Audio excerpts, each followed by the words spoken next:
दोस्तों, आज 14 नवंबर जो बड़ा ही ऐतिहासिक दिन साबित हुआ है, क्योंकि आज बिहार में जो इलेक्शन हुआ उसकी जो काउंटिंग का दिन था। और काउंटिंग के दरमियान जिस तरीके से तस्वीरें निकल कर बाहर आई, वो सारे जितने भी पॉलिटिकल एनालिसिस थे उन सबको फेल कर दिया।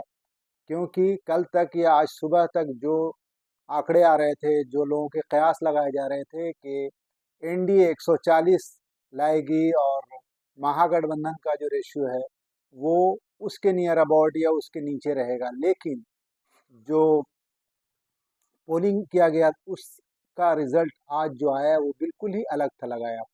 जी हाँ, पहली बार बीजेपी ने बिहार के अंदर एक बड़े नंबर्स लाकर लोगों के सामने दिखा दिया। इस वक्त जब मैं अभी इलेक्शन कमीशन की वेबसाइट पे देख रहा हूँ तो BJP 89, JDU 85, RJD 25, LJP RV 19, INC 6, AMIM AIMIM 5, HAMS 5, others 9। अभी आप समझ लें कि ऐसा डिजास्टर हुआ है खास तौर से आरजेडी के साथ, जो कोई नहीं सोच सकता था कि आरजेडी का ये नतीजा 2025 के इलेक्शन में होगा। आखिर कहाँ पर इनसे चूक हुई, ये जानना समझना बहुत ज़रूरी है, उस पार्टी के लिए भी और आपके लिए भी। तो मैं आपको बताता चलूँ कि जिस तरीके से 2025 का इलेक्शन तेजस्वी यादव ने प्रिपेयर किया और जिस तरीके से वर्क किया, और जो 2000 में जिस तरीके से उन्होंने फाइट किया था, उसमें आसमान ज़मीन का फ़र्क देखने को मिला। जो एनर्जी, जो जिस एनर्जी के साथ उन्होंने पिछले चुनाव को फाइट किया था, उसके कंपैरिजन में ये 2025 का चुनाव में काफ़ी कुछ मिसिंग देखने को मिला। और उसका नतीजा ये हुआ कि आरजेडी 20-25 पे सिमट गई। अब उसमें सबसे बड़ा जो इम्पोर्टेंट मुद्दा हुआ कि जो विपक्षी ने इनके पुराने जंगल राज और देसी कट्टे इस तरह के गाने और उस तरीके के पुरानी चीज़ों को, जो जितनी भी इनके लिए नेगेटिव हो सकती थी, उन सब को उन्होंने अपना हथियार बनाया। दूसरी तरफ नीतीश कुमार ने अपने खजाने की तिजोरी को खोलकर जो महिलाओं के लिए एक फंड जारी किया, वो भी प्लस हो गया इनके लिए, जेडीयू के लिए। और एक और ख़ास बात कि जो मल्लाह समाज से आते हैं वीआईपी के अध्यक्ष सहनी, जो बुरी तरह से चुनाव हार गए, इस बार एक भी विधायक उनका, खुद वो नहीं अपनी सीट बचा पाए, उसको उप मुख्यमंत्री का दर्जा देकर के मैं सीएम बनूंगा और ये डिप्टी सीएम बनेंगे, और उनको हर वक्त साथ साथ लेकर चलना। और एक और बड़ा मुद्दा था कि एमआईएम ने कई बार ऑफर, महागठबंधन के लगभग सभी पार्टीज को लेटर लिखा कि हमें सिर्फ सीमांचल की 6 सीटें चाहिए, बदले में हम आपके साथ कोलैबोरेशन करेंगे, आपके लिए वर्क करेंगे, आपके लिए मेहनत करेंगे, और मुसलमानों का और भी जो हमारे फॉलोअर्स हैं उनका वोट आपके खाते में दिलवाने की कोशिश करेंगे। लेकिन तेजस्वी यादव का कहीं ना कहीं अहंकार भारी पड़ गया और उन्होंने सिरे से उनको, उनके प्रस्ताव को, उनके प्रपोजल को रिजेक्ट करने का काम किया, जिसकी वजह से ये मैसेज समाज में बहुत गलत गया। और बावजूद इसके मुसलमानों ने आरजेडी को बहुत सारे विधानसभा में चढ़ बढ़कर वोट किया। लेकिन जिसको एक अलग टीम बताया जा रहा था, जन स्वराज, वो बी टीम जैसा काम करते हुए दिखे। और जहां जहां आरजेडी शिकस्त खाई है, यानी कि जहां जहां आरजेडी हार का चेहरा देखा है, वहां पर जन स्वराज ने अपना मार्जिन दिखाया है। यानी जितना लगभग वोट जन स्वराज ने लाया है, उतने ही के नियर अबाउट से आरजेडी हारी है। और आरजेडी के साथ साथ कांग्रेस ने भी परफॉर्मेंस, राहुल गांधी का भी जलवा इस बार बिहार में देखने को नहीं मिला। और अब नतीजा ये हुआ कि आज बड़े भाई की भूमिका में बीजेपी आ गई है और उनके नीचे आ गए हैं, यानी जेडीयू। और जो आरजेडी है वो पुरानी हिस्ट्री वाले नंबर में चले गए।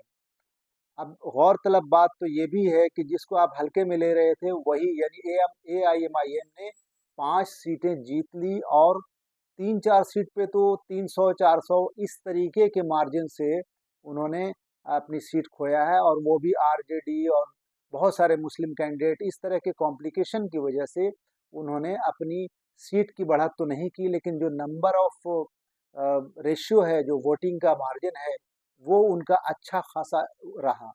और इससे ये साबित हो गया कि असदुद्दीन ओवैसी ने जो प्रिडिक्शन किया था अपनी पार्टी और अपने कैंडिडेट्स के लिए, वो अच्छा खासा रहा। कहने को तो करीब 25 सीट पर उन्होंने अपने कैंडिडेट खड़े किए थे, लेकिन उनको एक 5 सीट सीमांचल के ऊपर कॉन्फिडेंस था, और वो सीट इतना हुक एंड क्रुक लोगों ने लगाया, यानी ऑपोजिशन ने लगाया, फिर भी वो सीट को सेंधमारी नहीं कर पाए, और वो सीट जीतकर उन्होंने दिखा दिया कि वो किंग मेकर की भूमिका में आज भी हैं। अगर बीजेपी और बीजेपी माफ कीजिएगा, बीजेपी और नीतीश कुमार के बीच में कुछ भी अगर तालमेल नहीं बैठता है, तो ये तीसरा मोर्चा जरूर किंग मेकर की भूमिका निभा सकता है। यानी महागठबंधन चाहे तो अभी भी सरकार बना सकती है, लेकिन उसके लिए नीतीश कुमार को मूव ऑन करना होगा, और मुझे लगता नहीं कि उसकी ज़रूरत उनको है, और ना ही ऐसा करेंगे वो। अब देखते हैं कि ये जो जिस जिस एजेंडे पर बीजेपी और पूरा एनडीए बिहार में चुनाव जीता है, इसकी आने वाली तस्वीर किस तरीके से होती है, वो आने वाला वक्त बताएगा।